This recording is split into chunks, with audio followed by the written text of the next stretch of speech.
कल मैंने आपको प्रोबेबिलिटी बताई कि उतना आपको समझ आ गया होगा। एक चीज़ इसमें रह गई थी, एक होती है जैसे मैंने बताया था प्रोबेबिलिटी ऑफ इवेंट को ऐसे निकालते हैं, इसका फॉर्मूला होता है फेवरेबल आउटकम्स, बताए थे ना कल, ओवर टोटल आउटकम्स, ठीक है ना। अब लेकिन अगर नॉट ई निकालना हो, मतलब कि किसी इवेंट के नहीं होने की प्रोबेबिलिटी, इसके ऊपर ई बार लगा देते हैं, ई के ऊपर बार लगाते हैं कि बार यहाँ होता है, ठीक है। ये निकालना हो तो इसको कैसे निकालेंगे, आप क्या करेंगे, 1 में से अगर होने की प्रोबेबिलिटी दी है उसको माइनस कर देंगे, ठीक है। तो ये पी नॉट ही निकल जाता है, इसको पढ़ते हैं पी नॉट, नॉट मतलब नहीं होने, ठीक है, नहीं होने की प्रोबेबिलिटी होगी। और इन दोनों का जो सम होता है, मतलब पी ई और पी ई बार का,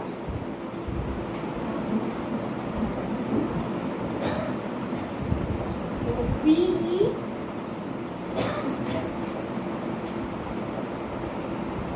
ध्यान से सुनना, पी ई और पी नॉट ई, इसको पी ई बार कहते हैं, इसका सम हमेशा 1 होता है। तो अगर दोनों में से कोई भी एक दिया हो तो 1 से माइनस करके दूसरा निकाल सकते। जैसे अगर मैं कहूँ एक बच्ची ने मैथमेटिक्स का एग्ज़ाम दिया है और पेपर 100 मार्क्स का है, तो इस बात का देखो क्लास में आपको आइडिया होता ही है कि कौन सा बच्चा कहाँ स्टैंड करता है, कौन सा पढ़ने में अच्छा है, कौन सा एवरेज है, कौन सा लो बिलो एवरेज है। तो अगर मैं कहूँ कि वो उस बच्ची का, ये बताओ किसी भी एक बच्चे का नाम लेके ये बताइए कि क्या प्रोबेबिलिटी है कि उसके नंबर 50 से ज़्यादा आए, मोर देन 50 आए, ठीक है। तो मोर देन 50 आने की प्रोबेबिलिटी मतलब पूछूं या बता दूं कि उसके मोर देन 50 आने की प्रोबेबिलिटी है, मैं आपको बोल दूं कि उसकी मोर देन 50 आने की प्रोबेबिलिटी है 1/3, ठीक है। और आपसे पूछूं कि लेस देन 50 आने की क्या है, मतलब 50 से कम आने की, यानी 50 नहीं आने की, 50 से ज़्यादा नहीं आने की तो हो गई। अरे 50 से कम आने की का मतलब क्या, 50 से ज़्यादा नहीं आएंगे, तो इसका मतलब है कि आपको मैंने पी ई तो दिया है 1/3, तो आपको निकालना है पी ई बार, मैंने नॉट ई, तो उसको कैसे निकालेंगे, 1 - 1/3। जब एलसीएम लेंगे तो क्या आ जाएगा, 3 - 1/3 यानी 2/3, ठीक है। तो यानी 50 से ऊपर उसके नहीं आएंगे नंबर, इसकी प्रोबेबिलिटी क्या है, 2/3, ठीक है। माने 3 हिस्से अगर किसी चीज़ के मानो तो उसमें से एक हिस्सा, एक पार्ट प्रोबेबिलिटी है कि उसके 50 से ऊपर नंबर आएंगे, और 2 पार्ट प्रोबेबिलिटी है कि 50 से नीचे आएंगे, यानी वो बच्चा कैसा है, अच्छा है कि नहीं पढ़ने में, बिलो एवरेज, कैसा है, बिलो एवरेज। बात समझ में आ गई। तो P E plus P not E बराबर कितना होता है, 1। पी ई और पी ई बार का जो सम होता है वो कितना होता है, 1, ठीक है। दोनों में से कोई एक दिया हो तो आप दूसरा निकाल सकते हैं, कैसे, 1 में से सब्ट्रैक्ट करके। बात समझ आ रही है, ठीक है। आगे बढ़ जाते हैं, क्वेश्चन पे आते हैं, एक्सरसाइज पे आते हैं।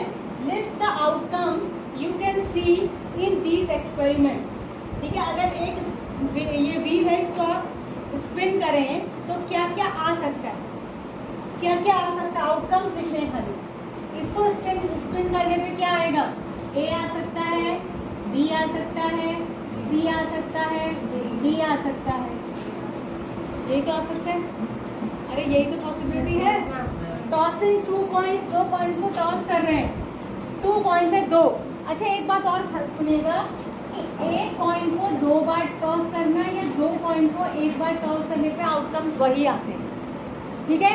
तो देखो अगर हम 2 कॉइन को टॉस करेंगे, उछाले 2 कॉइन अपने एक साथ उछाले, तो ये हो सकता है कि दोनों में हेड आ जाए, हो सकता है, ये हो सकता है कि दोनों में टेल आ जाए, हो सकता है, ये भी हो सकता है कि पहले में हेड और दूसरे में टेल आए, और ये भी हो सकता है कि पहले में टेल और दूसरे में हेड आए। तो जब 2 कॉइन्स को उछालते हैं या एक कॉइन को 2 बार उछालते हैं तो 4 आउटकम्स बनते हैं।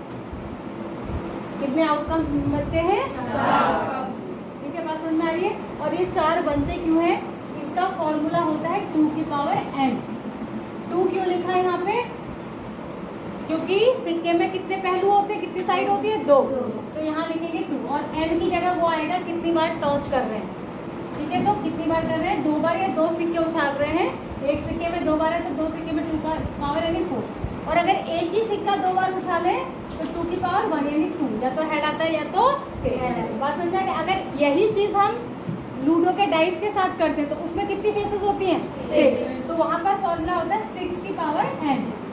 ठीक है, तो अगर हम एक डाइस को एक बार फेंक रहे हैं तो 6 की पावर n हो गया 1, यानी कि 6 आउटकम्स आ सकते हैं। 6 में से कोई भी एक, मतलब पॉसिबिलिटी तो 6 है ना, हमें पता तो नहीं है कि कौन सा आएगा।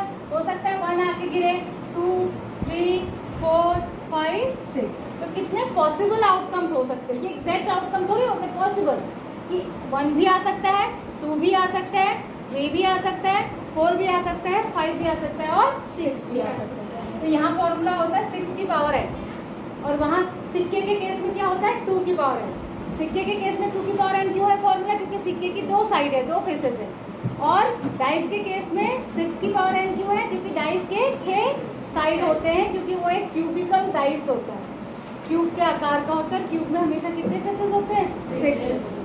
तो यहाँ पर इसने पूछा था, मैंने आपको लिख के बताई, मैंने क्या बताया था अभी मैंने, इसमें तो या तो ये एरो ए पे जाके रुकेगा, या बी पे, या सी पे, या डी पे। इसमें या हेड हेड आ सकता है, या टेल टेल आ सकता है, या टेल हेड आ सकता है, या हेड टेल आ सकता है।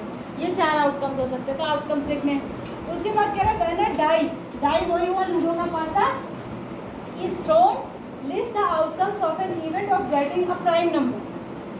अगर हमें प्राइम नंबर चाहिए तो क्या क्या आउटकम्स आ सकते हैं? प्राइम कौन कौन से नंबर होते हैं?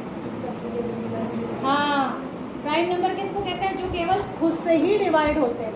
तो अब डाइस में प्राइम नंबर कौन कौन से होते हैं? 2, 3, 5, ये 3 आ सकते हैं। 1 भी होता है क्या? 1 कैसा नंबर होता है? ऑड। 1 को प्राइम नहीं कहते, 1 ऑड नंबर होता है। और अगर नॉट अ प्राइम नंबर नहीं चाहिए तो जो बचे वो लिख दो 1, 4 और 6। ठीक है, प्राइम नंबर, नॉट अ। तो प्राइम नंबर के आउटकम्स भी लिखने हैं, नॉट अ प्राइम नंबर के आउटकम्स भी लिखने हैं। अ नंबर ग्रेटर देन 5, 5 से बड़ा नंबर एक ही होगा, 6 ही होगा। A number not greater than 5 यानी 5 से छोटे, 1, 2, 3 या फिर 4। ठीक है, तो ये आंसर देखो कितना आसान है। उसके बाद है फाइंड। समझ में आ रहा है कि नहीं आ रहा है? अरे समझ में आ रहा है कि नहीं आ रहा है? देखो आगे, आगे देखो, तीसरा क्वेश्चन देखो, बहुत आसान क्वेश्चन होते हैं प्रोबेबिलिटी के, बहुत ही आसान। आसान लग रहे हैं कि नहीं लग रहे हैं? देखो, find the probability of the pointer stopping on the D in question A. Question A में ये प्रोबेबिलिटी निकालो कि ये डी पर जाके रुके।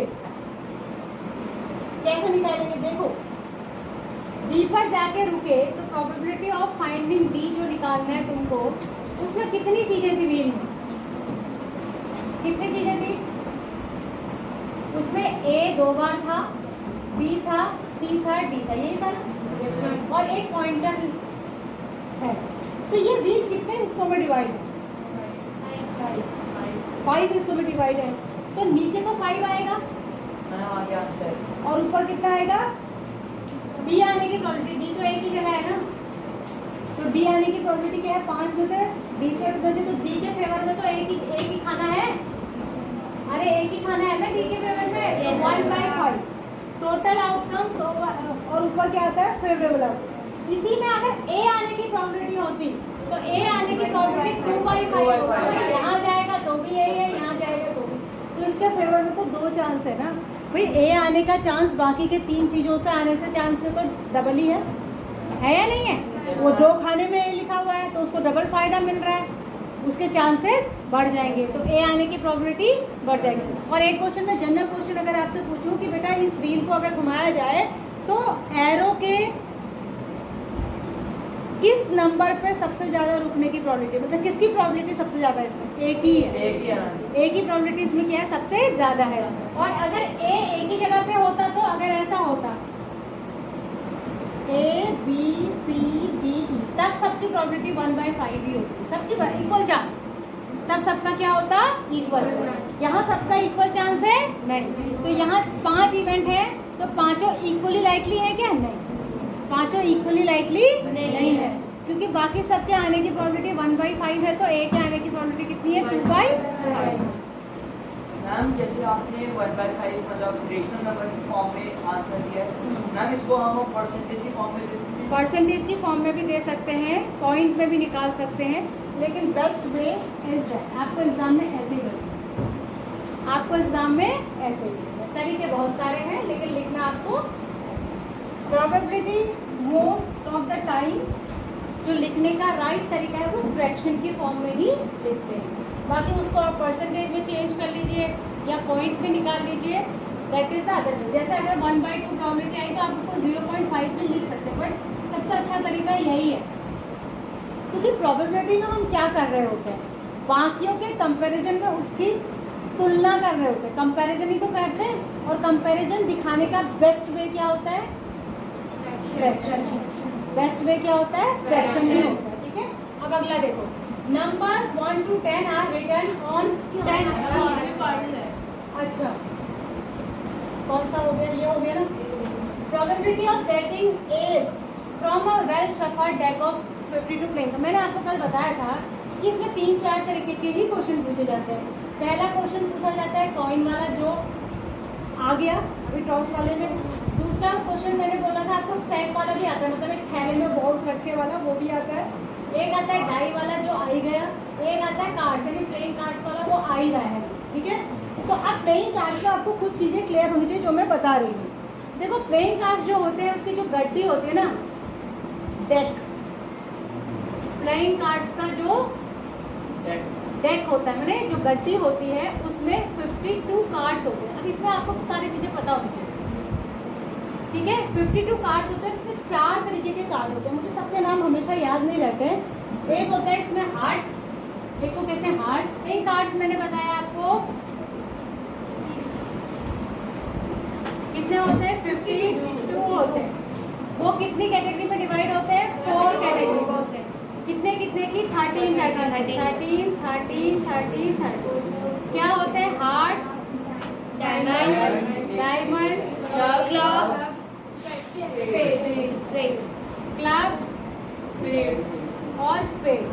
कौन बोल रहा है लगातार? कौन बोल रहा है इतना लगातार? इसमें से हार्ट जो होता है ये रेड होता है। ठीक है, ऐसे हार्ट बनाना तो सारी दुनिया को ही आता होगा। ठीक है, डायमंड ऐसा होता है, ये भी रेड होता है। क्लब ब्लैक होता है और स्पेड भी ब्लैक होता है। एक ऐसा होता है, एक ऐसा होता है ये, इसमें कुछ ऐसा पान का पत्ता सा बना है और इसमें कुछ ऐसे चिड़िया टाइप की बनी है, पेड़ टाइप। ठीक है, इसको हिंदी में चिड़ी कहते हैं, चिड़ी। इसे कहते हैं हुकुम। हुकुम का इक्का नहीं कहते, तो इसको कहते हैं हुकुम। इसको कहते हैं चिड़ी, इसको कहते हैं ईंट और इसको कहते हैं पान। हिंदी में उसको पान का पता ऐसा होता है ना, पान कहते हैं। ठीक है, हाँ सुन लो, बात समझ में आ गई। तो ये 13 अब क्या होता है, जो ये 13 की कैटेगरी है ना, जैसे 13 पत्ते जो है हार्ट के हैं, तो इसमें एक किंग होगा, एक क्वीन होगी, एक जैक होगा। ऐसे ही सुन लो, सुनिए, बीच में नहीं बोलिए। हार्ट की तरह ही डायमंड, क्लब और स्पेड, सब में king, queen, jack, king, queen, jack, king, queen, Jack.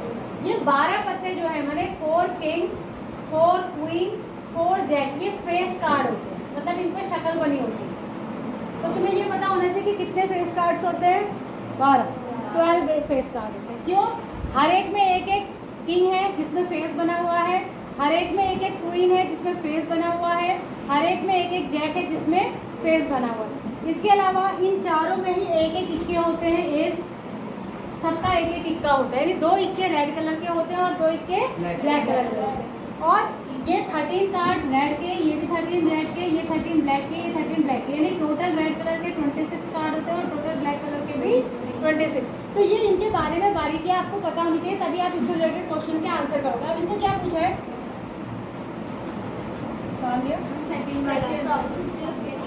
When a die is thrown, कहाँ है? ये वाला है ना, probability of getting an S from a well shuffle deck of 52 playing card, ठीक है। 52 प्लेइंग कार्ड्स में से एक इक्का निकालने की प्रोबेबिलिटी क्या है? तो आपको मैंने गड्डी दी ऐसे शफल करके, मैंने कहा इसमें से एक पत्ता खींचो और वो इक्का होना चाहिए, तो खाली इक्का बोला ना, मैंने ये बोला स्प्रेड का हो ना, मैंने बोला हार्ट का हो, बस इक्का बोला।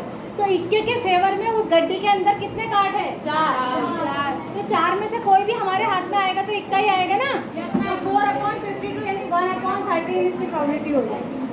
बात समझ आई?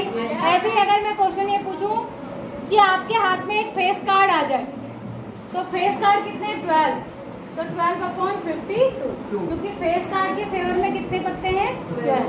अगर मैं आपसे कहूँ एक ब्लैक कलर का पत्ता आपके हाथ में आए, तो ब्लैक कलर के 26 है, 26/52, 1/2 हो जाएगी प्रोबेबिलिटी। मैं कहूँ रेड कलर का पत्ता आपके हाथ में आ जाए, तो भी यही हो जाएगा 26/52, क्योंकि 26 ब्लैक है और 26, ठीक है। कल करेंगे।